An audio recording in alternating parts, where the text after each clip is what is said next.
All right, we're live. Good morning, everyone. Welcome to the Legislative Committee on Administrative Rules meeting on April 6th at 8 o'clock in the morning.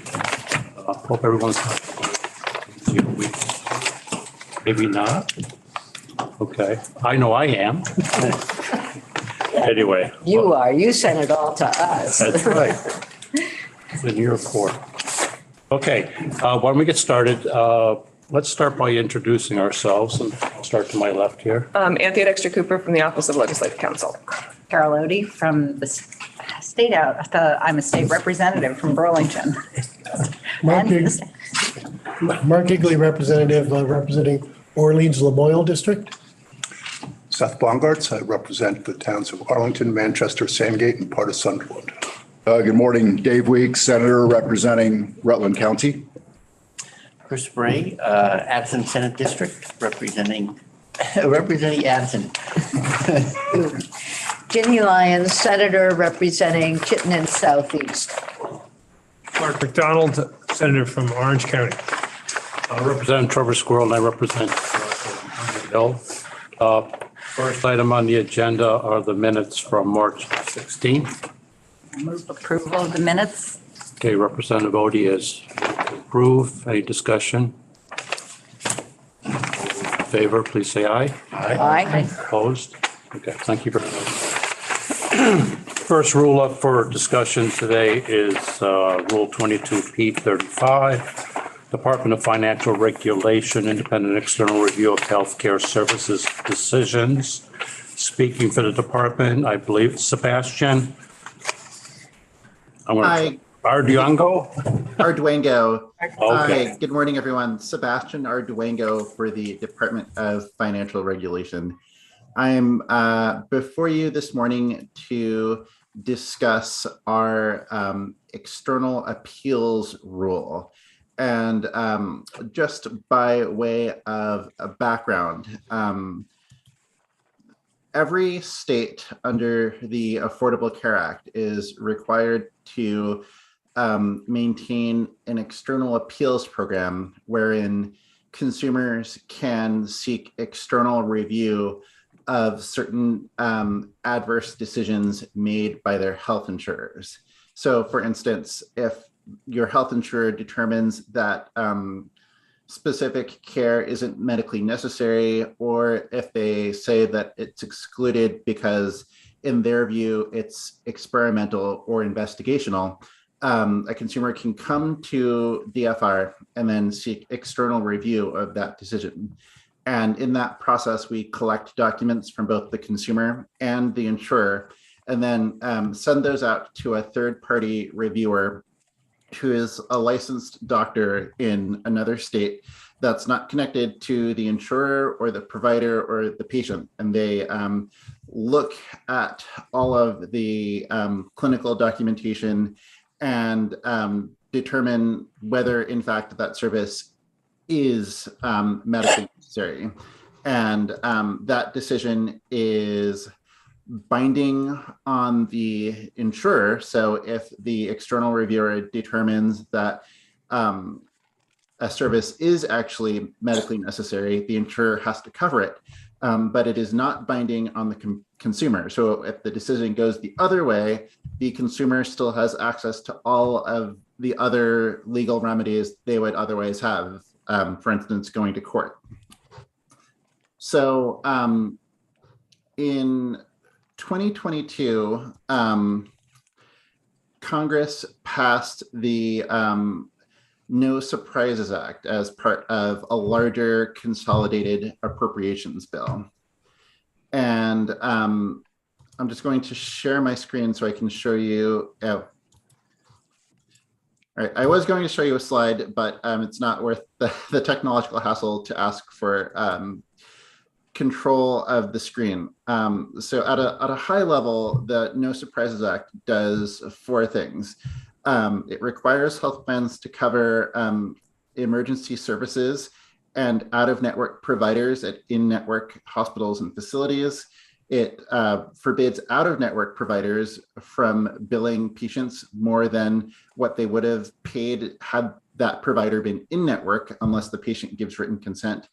And it creates an independent dispute resolution process for cases where there's an out-of-network provider and that provider does not want to accept what the insurer's in-network reimbursement is. And then there's also a provision that requires health plans and providers to provide advance information about how much services will cost and how they'll be covered. This is called an advance explanation of benefits. The changes that we're discussing with respect to the external appeal rule have to do with the first high-level protection that is provided by the No Surprises Act, which is that health plans are required to cover out-of-network providers at in-network hospitals and facilities. And to facilitate that protection, the federal government added one more basis for external review. And that's what we're adding to our external appeals rule in this filing. So that basis for external review is whether or not the decision involves an adverse determination related to surprise medical billing. So if your insurer says that, hey, the No Surprises Act does not apply to this claim for whatever reason, you can seek external review of that, just like you could if they said that the care wasn't medically necessary. So the big change to this rule adds that as a new basis for external review. And there are also some typographical and technical changes that we made as well. This rule is over 10 years old now, and the original version of it still refers to Bishka. So we changed all of those references to the Department of Financial Regulation, and we also adopted more modern nomenclature for rules. So for instance, now we don't promulgate regulations anymore, we adopt rules. So all of that kind of language was changed. And that is the quick summary of the rule and the revisions we are proposing. As one last unrelated note, I told my son that I had a meeting today, and he gave me a present to show everyone. So here it is. He's old enough to do that now. That's terrific. Yes. I remember when he was born. Sorry. Yep, no problem. You all set? Yeah, so at this point, I can take any questions. Okay. Excuse me, committee members? Yeah. Yeah, Senator Lyons? So, thank you, Sebastian. That was really very clear. And just as a underlying question regarding the independent review organization, are the experts that are testifying or providing clarity on the differences, are they specialists in the field? Do you Yes. have folks who are knowledgeable about the specific condition? Yes. So, for example, genetic screening for particularly aggressive types of cancer are a common issue for which external appeal is sought. And those are exclusively reviewed by oncologists. Can I ask one more? Sure. And just one more question, which is really underlying policy, I think. When you see repeated occurrences for these situations, do you look to see the frequency with which insurance companies are changing policies for folks who have long-term chronic conditions? Yes, and that is something we've spoken to insurers and some of the manufacturers about. Again, going back to the example of the genetic screening tests for particularly aggressive types of cancer. When we started seeing a lot of those, we went to the insurers and asked why they were denying them. And their position was, we just haven't seen any studies that aren't funded by the companies that are producing these tests that have shown that they're effective in predicting these aggressive forms of cancer. And then we went to the company and they said that essentially we know that that there aren't any studies, and that's something that's in the sort of research pipeline. But we encourage our patients to file these appeals to lay the groundwork for getting these tests covered by insurance plans. So in some, for instance, in that case, it was an example of the manufacturer just seeking test cases to advance coverage. But we do monitor the external appeals filings for repeat issues. Thank you. Good work. Any other questions?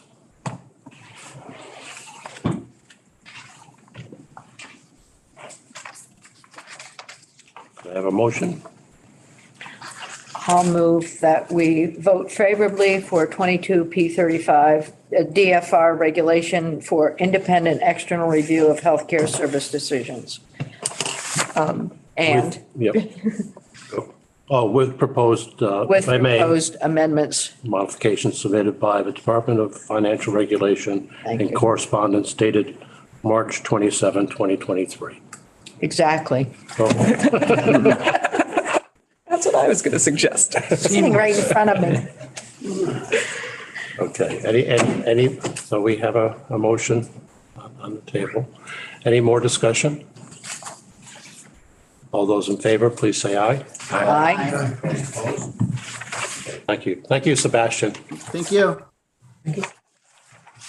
Okay. The next rule up is 22P36, Vermont Public Utility Commission Rule 4.500, Safety of Hydroelectric Dams. Micah, sorry. I'm batting up. Here is, okay. Yes, that'd be fine. Don't have a designated chair. Yeah, Good morning. proceed, yes. Good morning. My name's Micah Howe. I'm a staff attorney at the Public Utility Commission. And with me on the Zoom is Elizabeth Schilling, also a staff attorney at the Public Utility Commission, to discuss 22P36. Am I being too quiet? Sorry. We are here to discuss 22P36, which is the Commission's Safety of Hydroelectric Dams Rule 4.500. We initially went in to make changes to the rule to update the hazard classifications. The rule was issued in 1990 and has not been updated since. We are in the process of updating it to match the Agency of Natural Resources recently issued, I think it was 2020 dam safety rule. The Agency of Natural Resources has jurisdiction over dams that are not hydroelectric, and the Public Utility Commission has jurisdiction over dams that are hydroelectric, and those are state dams, non-federal regulated dams. Apart from that arrow change, which was our intent in going in, we received some comments from the Office of Legislative Counsel and also from one of the stakeholders after we filed the final proposed rule, and we made some modifications to the rule, mainly removing legacy regulations that were targeting federal dams, which after a statutory change in 2018, the commission no longer has any jurisdiction over those dams. And with that, we're open to your questions. Representative Higley. Thank you, Mr. Chair. If I could, talking about the economic impact, it refers to, it says that there was 4 dams that were reclassified, and I see the names of only 3 dams, and I'm curious as to what the 4th was, and again, what that cost would mean from going to 5 years instead of 10 years? Certainly. I believe what's listed in there is 3 dam owners. Is it Green Mountain Power? Green Mountain Power has 2. And the impact of the rule change would take a significant, and those were potential reclassifications. They're not absolute. The rule change could potentially take a significant hazard dam, which is the medium classification, and make it into a high hazard dam based on the way that the definition changes. And those are the 4 dam owners. Now, 2 of those dams are owned by Green Mountain Power that are potential reclassification. We actually went out for comments. We asked for information during the comment period. Green Mountain Power responded. They said that would, if their dams were to be reclassified, the maximum cost I believe they came back with was $30,000, which is a dam inspection. And that would take their inspection frequency from 10 years to 5 years. So they already have a 10-year cycle of $30,000 costs. That would make it a 5-year cycle of $30,000 costs. And they did not see that being a significant impact. And just based on their last cost of service filing, I figured it out yesterday, an additional $30,000 would be about 0.004% of their rates, given their current cost of service. So it would be pretty small. And then just to follow up on it, you said that they haven't been redesignated or classified yet. When will that determination come about? The rule will have to become effective with the new definitions, and then it will happen in their next inspection cycle. Okay. Senator Bray. Thank you. Good morning. Good morning. So that just one additional piece of information. So the Senate just passed a S80, which a DEC housekeeping bill, and it includes revisions to the dates for the dam inspections and the criterion. So there's a rulemaking that now has been pushed out to July 1 of 24, presuming it gets passes in the House same way.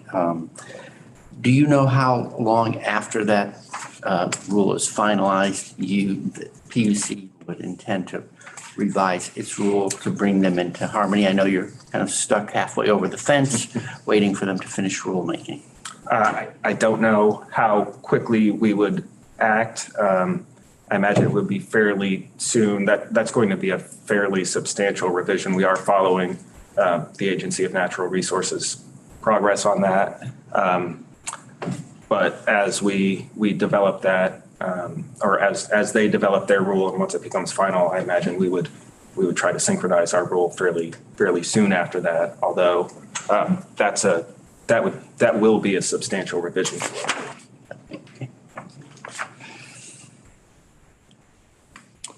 Representative Bongo. Really as much out of curiosity as anything, what are the elements that would suggest that a dam should go to the highest level of classification? Right. Is it volume of water, or is it condition of the dam, or what are the elements? There are a number of factors, and I can run through them. The big change is on loss of life. So right now, a dam can be considered significant, which is medium level. Again, a significant hazard dam if there is a few. No, I've got that wrong. So a significant hazard dam is a potential loss of life of a few. A high hazard dam also allows, I'm messing it up, I'm sorry. So right now, if there's the way the rule is revised, if there is any risk of loss of life, it becomes a high hazard dam. And right now, I believe significant tolerates risk of a few loss of life. So that definition has evolved over time, that classification definition. And the current one is if there's any risk of loss of life, then it's a high hazard dam. Representative Higley. Yes, if I could, and this may be out of the realm of what we're dealing with here, but I've got a real concern for the Green River Reservoir in Morrisville. Just wondering if anything in here affects that or in any way? That, and Elizabeth can correct me if I'm wrong, but that's not one of the dams the commission regulates. Okay. Because it's not a hydropower. Hydroelectric. It does produce hydroelectricity. Do you know the answer to that? It could be FERC regulated then, because if it's FERC regulated, it's not one of our dams. Okay. But I know that is not one of the dams that the commission regulates. Okay, thank you. Senator Bray.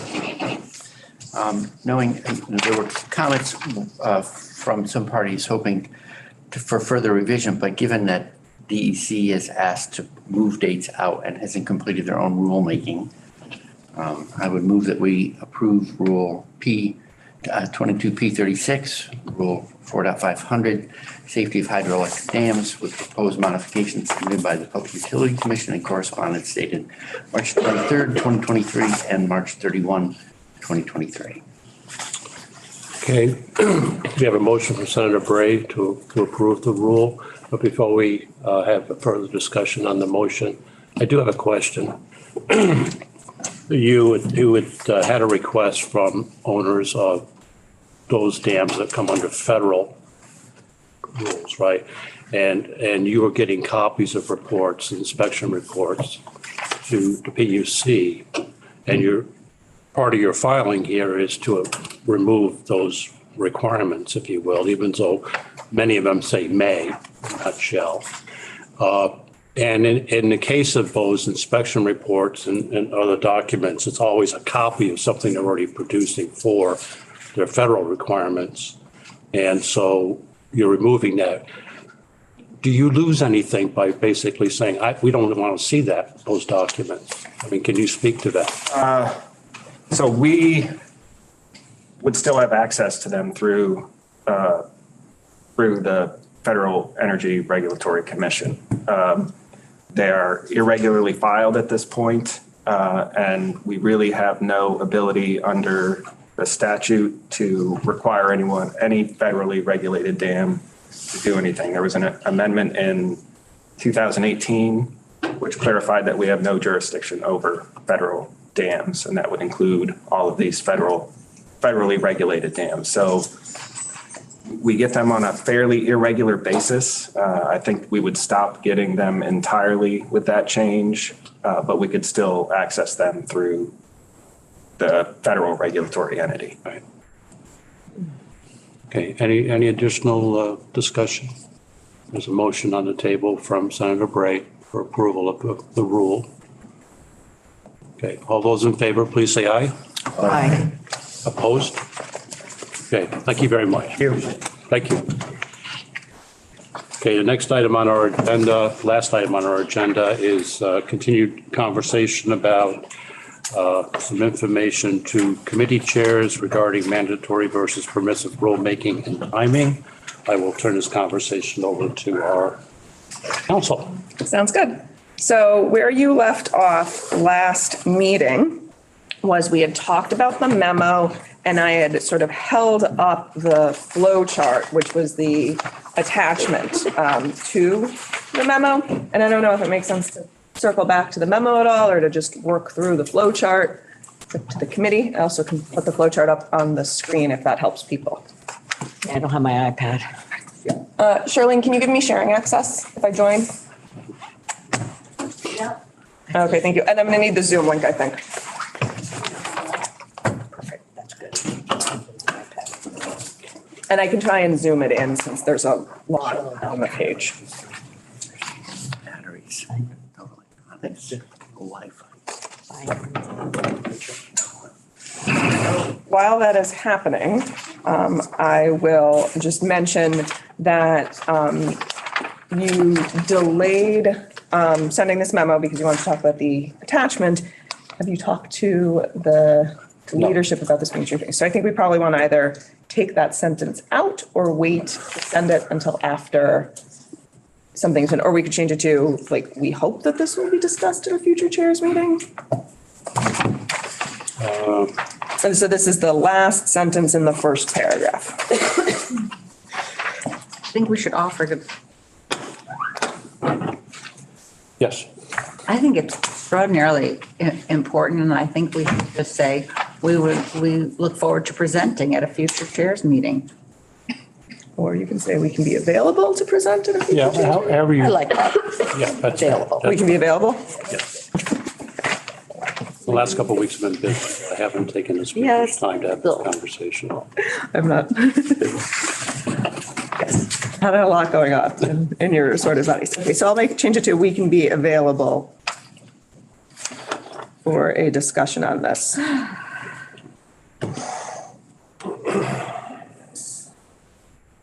At a future.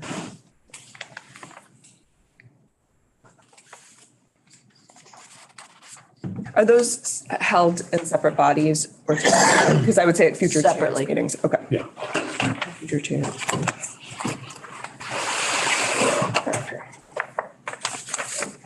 The question would be how to reconcile differences between the two bodies, because if the House has a different take on the proposal and goes forward with all the shells, then all the bills that come to us in the Senate would have that. And then the Senate might have a different policy or perspective. So maybe there's a further sentence that it would be helpful to reconcile any differences between House and Senate regarding this issue. Otherwise, we're going to see bills coming through that are House language, Senate language, without the ability to. Yeah, so one of the things that I tried to sort of underscore in the memo, and I think is sort of built into it being a flow chart, is it's not a you shall use this language. Yeah. Is that this is a tool, this is something to think through, these are policy decisions. So I think what is probably more likely to happen is less that you're going to have a different approach between bodies, but you're going to have a different approach from bill to bill and chair to chair. And you might end up having, you know, a chair in the House who feels very strongly that there should be a timeline and you should use shall and you should require report backs. But then maybe on the Senate side, the chair counterpart is more of the opinion where, you know, there needs to be flexibility and staffing might change and you need to not be so restrictive. And maybe we don't need to hear if there's going to be a 2-week delay, just to sort of pick two ends of the spectrum. But I think that those are things that will definitely come up when you are sort of dealing with the end result, if there is, in particular, a chair who shifts more in the direction of requiring more in terms of a timeline and checkbacks related to that timeline. Charlene, sorry to bug you. Did you send me an invite? Yeah, I sent it to you. Okay. I'll refresh. Sounds like fun. Gonna be fun.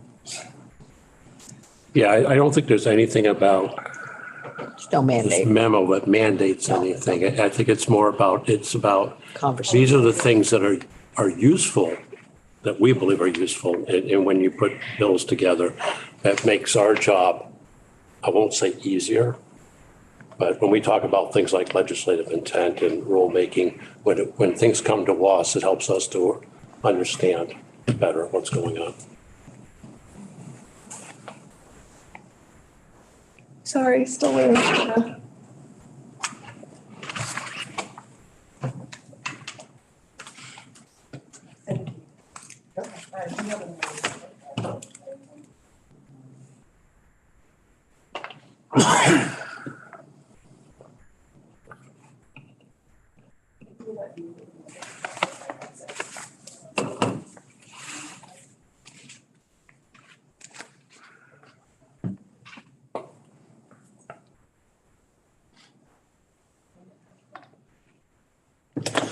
Les?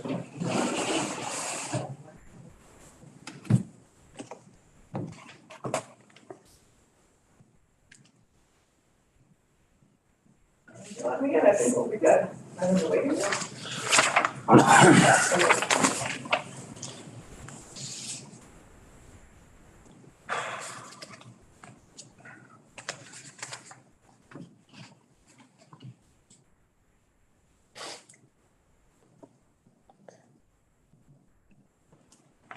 What's that?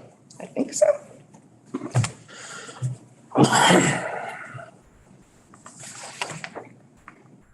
So this is posted under my name from Wednesday, March 15th, document on rulemaking considerations. And I will try and scroll into each sort of segment of the flow chart. Okay, so under this flow chart, sort of the way that it's structured is you've got your first decision point. Should rulemaking be required? Yes or no? If yes, if you're going to require it, use shall adopt rules. If not, use may adopt rules. And the considerations that I've included here are whether a rule or rules are necessary in the near term. So the example that I used for that one is there is a may adopt rulemaking related to the testing of autonomous vehicles in Vermont. That was an intentional decision because rules weren't necessary yet because there weren't autonomous vehicles that were really thought to be tested in Vermont yet. They're trying to get that to happen in Vermont. So that's an instance where may made sense. Shall adopt rules. Let's use as an example, since it's mentioned in the memo with the Global Warming Solutions Act and the suite of rules that were adopted to mirror what's being done in California. That was an instance where shall was very imperative in the Global Warming Solutions Act approach. Consideration 2, whether there is sufficient detail in statute for necessary regulation without any rules. Remember that one of the tools of rulemaking is you don't necessarily have all of the nitty-gritty detailed experience, despite the fact that you were very versed in the subject matters of the committees that you're on. The administration has resources, counterparts in other states, model rules, expertise in the particular area, and it is quite frequent that you can't put everything that is necessary for regulation into the statute. That's an instance where shall adopt rules is necessary for there to be a complete regulatory scheme. Final piece, cost staffing necessary to adopt a rule or rules. This is sort of the like, are rules needed? Do they have the capacity to do it? Is it just going to be taking what's in statute and putting it in rule? That's not an efficient use really of staff or resources to take what is in statute if it is fully filling the regulatory needs and then just duplicating that in rule. I'll pause there. And if any of you think of other considerations that you think should be on the flow chart, we can certainly add them as well or tinker with the language. Can I ask a question? So understanding that we're the rules committee, but sometimes giving a consideration for procedures or guidelines or guidance, and I don't know, that doesn't necessarily fit with decisions about rules, but it does fit with decisions overall. Definitely. I don't know how many committees consider those alternatives. I don't know either. I have no clue.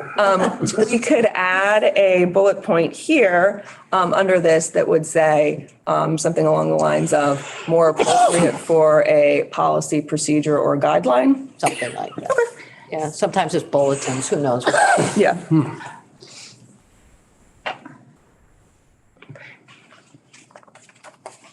Because that is also something where you could say, shall adopt rules and as necessary policy, procedures, guidelines. You certainly could say that the committees of jurisdiction wanted to see those and be involved in the process. So there is like a way to have there be something between, or not in between, but something in addition to statute and rule that the committees of jurisdiction could be involved in what they chose to require.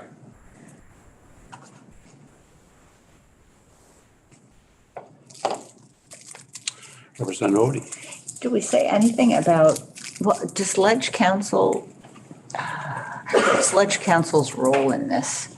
Ledge Council's role, and we did talk about this briefly at the last meeting, is sort of what the chairs are asking of Ledge Council or what the member who requests the bill. I think it would be a little misplaced in terms of you all as the policymakers for Ledge Council to say, you need to follow this rule chart. It's just like the flow chart is a tool. Ledge Council is a tool to help you get to the end result language that you or the committee are looking for. But I don't think the expectation, or my understanding, and the way this is written, is not to create the expectation that Ledge Council is somehow going to mandate that chairs sit there and go through this document and consider the considerations that are laid out in it. I guess I could see Ledge Council having a little bit more of a role when the legislation's being considered at some point, saying, you know, this might be a time for the committee to, you know, to look at this chart to see if this is something you'd want to consider. As someone who is a member of Ledge Council, I would feel that that could be taken as being out of place if it was something that a chair had made a conscious decision that they did not want to follow the chart, or they wanted to go in a different direction, or the member, you know, wanted to say definitively shall adopt rules by this date, sort of skip to the end of the chart and not go through the considerations and legislation that they were introducing. So I think it is a tool, but I don't think it is a you must use document.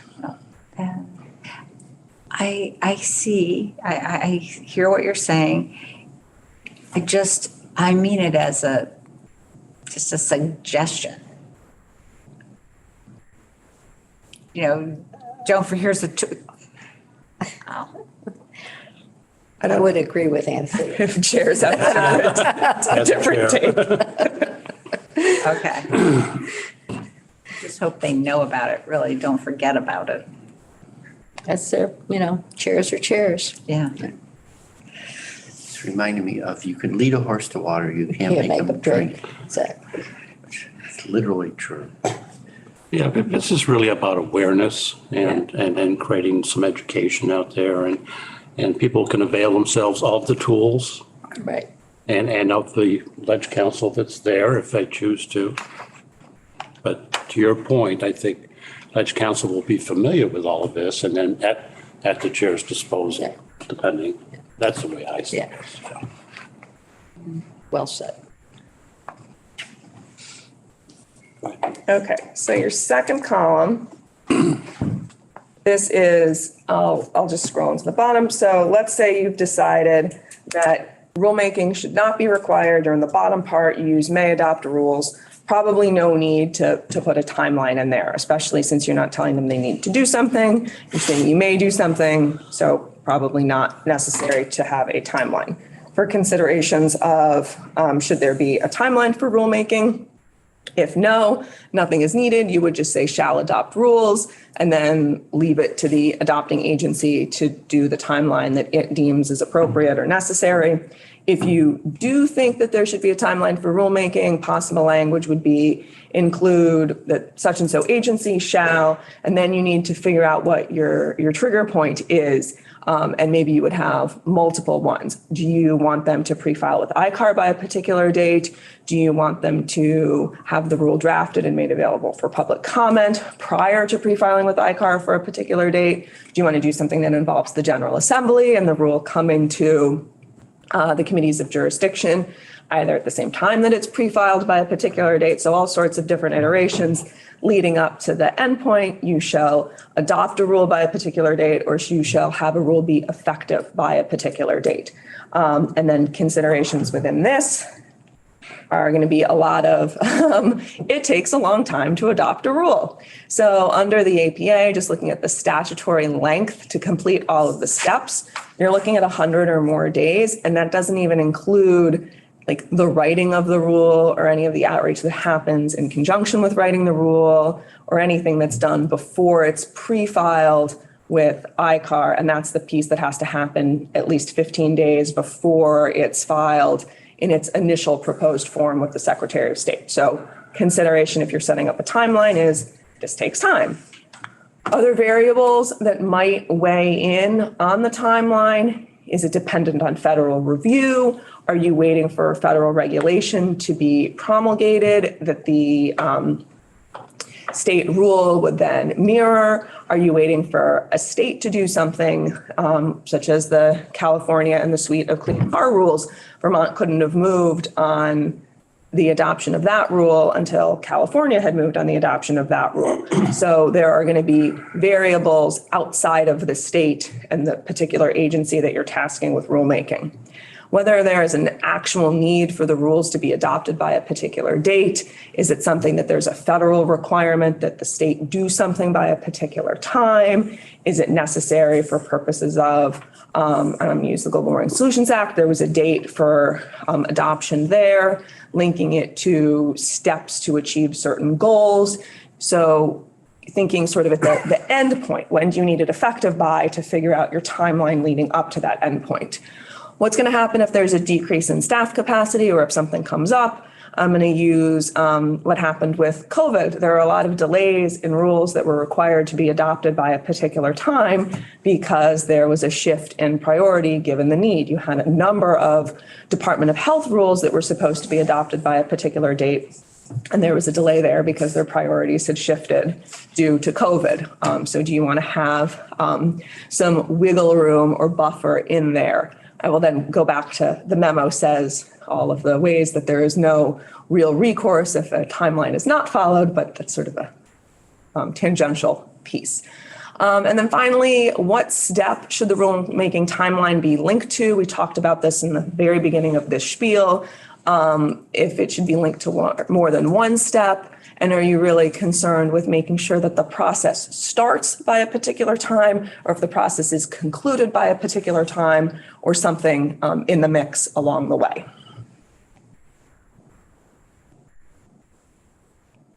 Okay.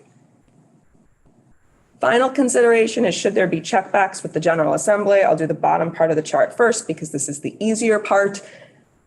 If you are not establishing a timeline, you probably don't need as much involvement in terms of checkbacks because there aren't time-making requirements along the way. But if you're going to say you may adopt rules, you might still want there to be some sort of check-in at some point as to like, why have you not, availed yourself of the authority that you have to potentially adopt rules? I think that that's something that probably would come up more organically in the committee process, just in getting updates from the agencies as you sort of work through knowing what's going on in those respective areas.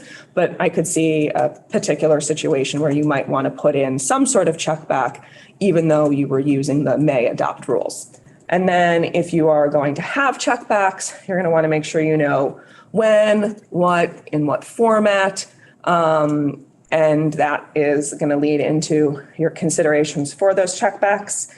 The timing, do you want them no matter what? If there's going to be a delay, at designated intervals, do you want it to be at designated intervals, but only if there is going to be a delay? If it's a delay of a particular length, so different iterations of that. Form of the checkbacks, do you want it to be something just they shall give an oral update in committee by a particular date? Do you want something more formal, a written report on the process? This is also where there are the iterations of requiring the rules to be filed concurrently or a certain number of days before they're being filed in other steps along the required process through the APA. Who are the recipients of the checkbacks? Probably the committees of jurisdiction, maybe just the chairs of the committees of jurisdiction, multiple committees. The contents, are you going to be prescriptive in what needs to be included in the checkback, or more informal and just, shall provide an update?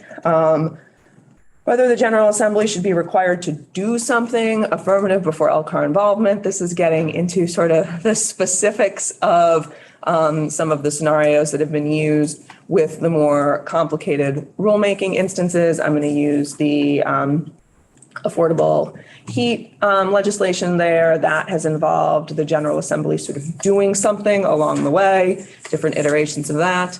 And then finally, a sort of very vague final bullet point, whether with something with more teeth is necessary. And for that, certainly something that the committees or the legislators would want to consult with legislative counsel to kind of craft something unique to the situation. If you're going to give the agency the opportunity to do something through rulemaking, and if they don't, they lose the rulemaking authority, or they have a statute that would become effective that would supplant what was expected to be in the rule, different iterations there. And that is going to be very fact policy driven, based in terms of what the goals of the General Assembly are with respect to that unique rulemaking situation.